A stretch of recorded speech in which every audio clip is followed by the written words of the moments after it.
101.3 FM for accurate, bold, trustful, and well-balanced news. This is 1O News Hour. 1O News Hour. Actually, leaders warn of increasing school dropouts and unemployment among boys.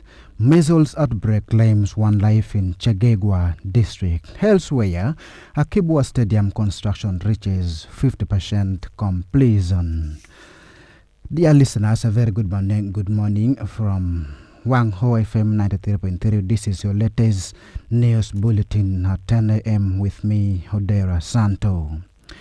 Actually, stakeholders are raising concerns of a rising number of school dropouts and increasing unemployment among boys, warning that they risk being left out as women empowerment programs continue to expand. Community and education officials report that while initiatives supporting girls have improved education and leadership opportunities, many boys are disengaging from school and struggling to find meaningful employment. Rachopajo, co-founder and former Uganda Parliament Ambassador to the United Nations, Dr. Olara Otunu, has emphasized the importance of including boys in development programs, noting that northern Uganda's progress depends on preparing whole young people for the future, regardless of gender. Without such measures, experts warn boys could continue to face limited opportunities, potentially undermining the overall development gains in northern Uganda.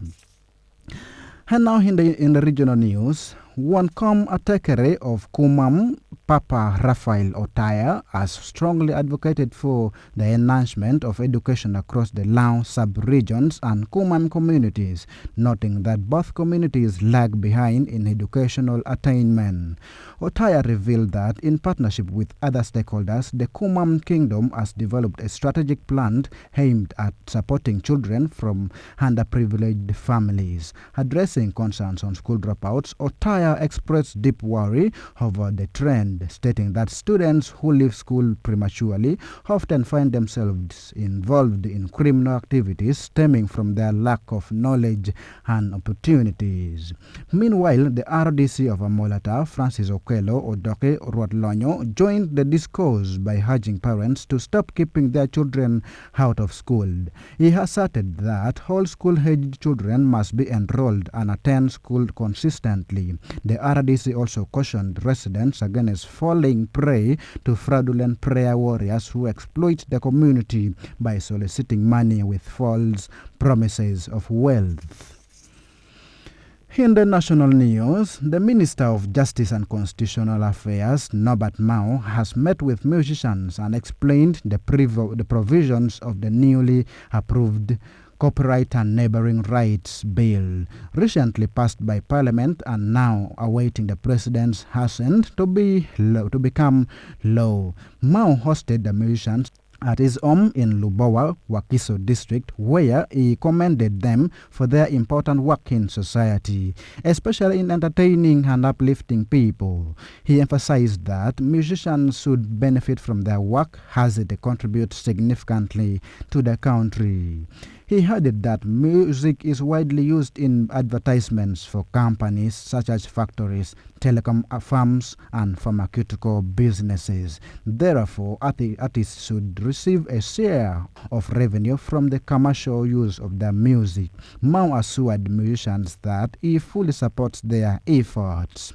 He also explained how musicians can earn from their creative works without restricting media houses from broadcasting their content, which helps promote their music to a wider audience. Meanwhile, the president of the Musicians Association in the country, Hedi Kenzo, whose real name is Edrisa Musuza, thanked Norbert Mao for clearly explaining the bill and guiding them. He noted that musicians have now reached an important milestone as they are beginning to see real benefits from their talent and hard work.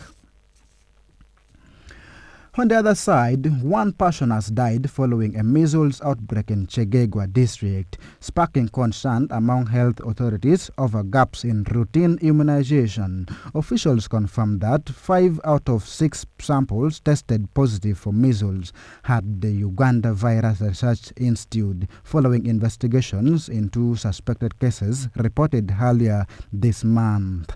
The outbreak was first detected in mid-March after village health teams reported several children presenting with symptoms such as high fever, persistent cough, skin rash, and red eyes. District Health Officer Dr. Murumba Richard says findings show that 2 of the affected children had not been immunized at all, while 4 had received only 1 dose of the measles vaccine, pointing to incomplete vaccination as a major risk factor. In response, district authorities are preparing isolation centers in Mpara Health Center 4 and Chegegwa District General Hospital to prevent further spread of the disease. Routine immunization campaigns are also being intensified, especially targeting children under 5 years of age. In the international news, President Donald Trump said he will extend a pause on attacks against Iran's energy plants into April, and that talks with Iran were going very well. But an Iranian official said a U.S. proposal for ending the war was one-sided and unfair. The 4-week war has spread across the Middle East, killing thousands of people and hit the global economy with soaring energy prices, fueling global inflation fears. On Thursday, Trump threatened during a cabinet meeting at the White House to increase pressure on Iran if it did not make a deal, before later posting on social media that he would pause attacks on Iranian energy plants for 10 days until April 6th. 2026. The war has massively disrupted shipping, sending crude oil prices up around 40%. Since liquefied natural gas prices spike and prices for nitrogen-based fertilizers critical to food production rise around 50%.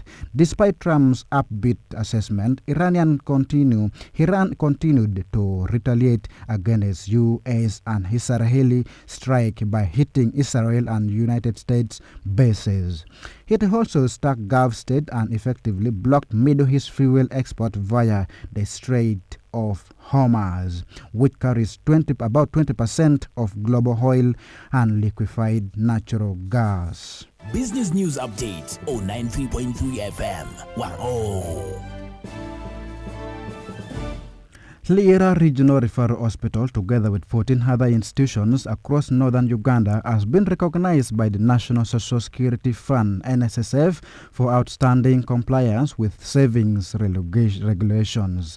Speaking to the event, Patrick Ayota, the managing director of NSSF, said the initiative aims to sensitize employers on the importance of saving and adhering to NSSF policies, while also recognizing institutions that demonstrate excellence in compliance. A total of 5 entities from each sub-region in Lango, Acholi, and West Nile were awarded. The recognized institutions were Lira Regional Referral Hospital, Lira Central Primary School, Love One International, African Women Rising, St. Joseph's Hospital Kitgum School of Nursing, Koboko United Sacco, Arua Branch, and the Arua Catholic Diocese Board of Trustees, among others. The latest on sports on 93.3 FM. Wow. Sports, and sports. Head now in sport, government has confirmed that the construction of a Kibwa Olympic Stadium in Lira City is progressing ahead of schedule, raising hopes for early completion ahead of major international competitions. Speaking during an inspection visit, the Minister of State for Sports, Peter Wang, commended the constructor for the steady progress, revealing that the facility is currently about 50% complete. The stadium will feature a modern football pitch, athletics track and a semi-Olympic swimming pool, alongside courts for basketball, volleyball and tennis. An indoor arena and a hostel capable of accommodating over 140 athletes are also part of the project. Wang called on the private sector in Lango sub-region to invest in hospitality infrastructure, especially high-standard hotels, to support the anticipated influx of international athletes and visitors. Dear listeners, that was the latest news bulletin on Radio Wang FM. With me, Udera Santo. Betich continues with Brother Frankie. Stay tuned. And that was the news on the hour. We are the Virtue of Truth, serving the community. 93.3 FM.